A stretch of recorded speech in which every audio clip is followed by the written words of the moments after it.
त्यसैले म पैसा हूँ म कोलकातामा सिडिओलाई उ गर्छु तपाईले म आउँदैछु भने निस्किनु पर्छ तपाईँ कर्मचारी हो म रिटायर्ड विशिष्ट श्रेणी कर्मचारी हो म मान्य नभए पनि तपाईले रेस्पेक्टको लागि भोलि तपाईँ रिटायर हुनुहुन्न तपाईले त्यसै गर्ने एउटा जिल्लाको एउटा मान्य आउँदाखेरि भित्र हेडमास्टर चुप लगाएर बस्ने तपाईले जे गर्दा पनि त्यस्तो कुरा नगर्नुहोस् म जान्दछु म 29 वर्ष काम गर्ने मान्छे हुँ यो नेपाल सरकारको मसँग काम गर्नेहरू त अहिले भर्खर सचिव हुँदैछन् म विशेष हुँदा सहसचिव तिनीहरू छन् त्यस्तो तपाईँ विचारले आबद्ध हुनुहुन्छ तपाईँ निष्पक्ष हुनुहुन्छ हाम्रो पार्टी निष्पक्ष मान्छे खोज्छ तपाईँहरूको विद्यालयमा हरेक विद्यालयमा कहाँ के छ हामी पनि खोज्दैछौँ हेर्दैछौँ हिँड्दैछौँ कहाँ राम्रो गर्नुपर्ने कहाँ नराम्रो गर्दैछौँ तपाईँले म पुलिस फोर्सको 20 श्रेणीको मान्छे हो आइजी भएर झन्डै झन्डै चला मान्छे अन्याय परेर राजनीतिमा मान्छे हो मलाई थाहा छ देश कसरी चलाएको छ मान्छेले कसरी विचार गर्छ तर तपाईँले म त्यहाँ गेटमा गएर बस्दाखेरि मान्ने बाहिर बसिरहेको छ अनि तपाईँले निस्किने ननिस्किने जानकारी भएन म यो चिठीको लागि त्यस्तो कुरा तपाईँहरू मान्ने आएर रिसिभ गर्न आउनुपर्छ यो जिल्लाको अहिलेको 1 नम्बर मान्ने हो पार्टी जुन सिक्यो विचारले चल्ने हो यस्तो कुरा गर्नुहुन्छ तपाईँले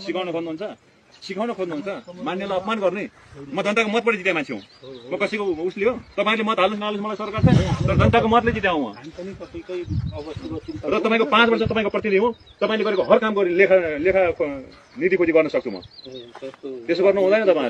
तपाईँले रेस्पेक्ट सिक्नुहोस् है तपाईँहरूले विद्यालयको टिचरले सिक्नुहोस् म हिजो पार्टीमा भोट माग्न आउँदाखेरि म भित्र पस्न छिर्न चाहन्न थिएँ पार्टीको मात्रै थिएँ म हिजो म पार्टीको तर अहिले त म मान्ने हुँ तपाईँहरू जस्तो हेडमास्टर त मैले कति देशभरि चलाएको हौँ के कुरा गर्नुभएको कस्तो कस्तो मान्छेहरू मेरो कमान्डमा बसेर काम गर्ने मान्छे हो तपाईँ म भित्र छिरेर जाँदाखेरि भित्र हेडमास्टर छ भने बाहिर फर्केर हिँड्नु पनि कुर्सीमा बसेन को त्यो कर्मचारी हो कि कुनको दर्जाको त्यो कुर्सी राखेर मैले सोधिसकेँ हेडमास्टर कहाँ हो भनेर भित्र हुनुहुन्छ त्यहाँ कुरा ढोका छैन मान्ने आउँदाखेरि त्यस्ता कुरा गर्नुहुन्छ सिकाउनुहुन्छ तपाईँसँग कुरै गर्दैन तपाईँको रेस्पेक्ट पनि चाहिएन मलाई कुरै पनि गर्दैन म तपाईँको विद्यालय तपाईँ चलाउनुहोस् तर कुनै दिन परेको बेलामा मान्ने सम्झिनु होला त्यति कुरा खालको सबै कामहरू हामीले चाहिँ अहिलेको यहाँको तपाईँलाई पार्टीको भनेर तपाईँहरू काङ्ग्रेस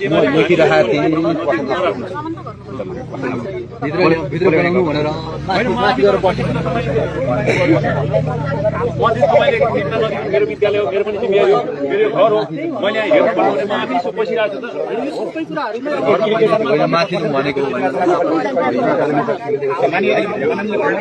अरू राजनीतिक सबैले म कोर्सको मान्छे हो जनताले जिताएको मान्छे हो म 20 श्रेणीमा रिटायर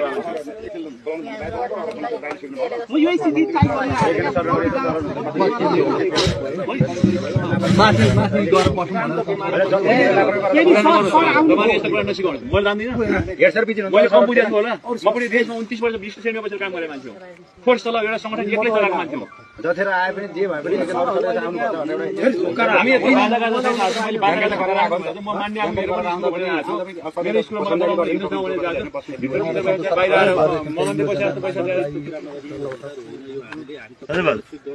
बन्दै जानु बाहिर आउने भन्नुभयो माथि गएर बसौँ न भनेर टिचरले खेत प्रस्ताव हामीले यसरी गरेकोमा खेत प्रस्तावको पास गर्नु अनि मात्रै मलाई म त्यो सूचना पाएपछि मात्रै म होइन तपाईँले टिचर राखेर मान्ने आउँदा हाम्रो ध्यान नपुग्यो खेत प्रस्ताव पास गर्नु भने खेत प्रस्ताव पास अनि मात्रै तपाईँको विद्यालयमा छिर्ने तपाईँको कुरा गर्नु मेरो मान्छे बाबुले गएर टिचर गरेर उहाँ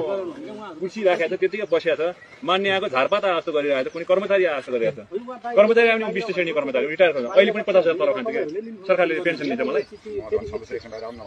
त्यत्रो तपाईँले बाटाघाटा बसेर थाहा पाउनुहुन्न भने के भयो भन्नु नर्न बाहिर त्यत्रो अरू नै हुन्छ नि त तपाईँ यहाँ सबैजना हुनुहुन्थ्यो थाहा पाएर पुग्नु भएको माननीय भएर आउनु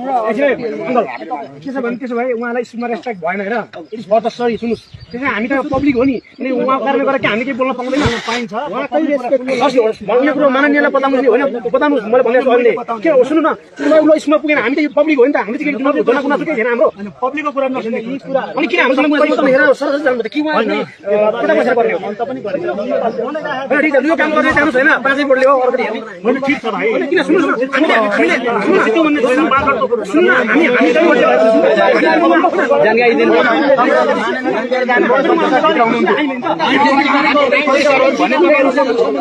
दिनु